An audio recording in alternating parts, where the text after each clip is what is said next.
Good morning everyone. ఇదైతే నిన్నటి video. మన హాస్టల్లో ఎన్ఎస్సిబిఏవి హాస్టల్ శ్రీకాకుళంలో చిల్డ్రన్స్ డే అయితే చాలా గ్రాండ్గా సెలబ్రేట్ చేసుకున్నాం అనమాట. పిల్లలకి ఇష్టమైన ఆహార పదార్థాలతో పాటు కేక్స్ కూడా పంచడం జరిగింది.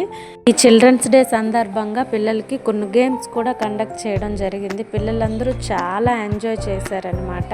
నేటి బాలలే రేపటి పౌరులు కాబట్టి ఈ దేశాన్ని తీర్చిదిద్దే అవకాశం రేపటి దినాన్న వీరి చేతిలో ఉంది కాబట్టి వీళ్ళని మానసికంగా శారీరకంగా ఆరోగ్యంగా ఉండేలాగా చూసుకోవాల్సిన బాధ్యత మనకి ఎంతైనా ఉంది.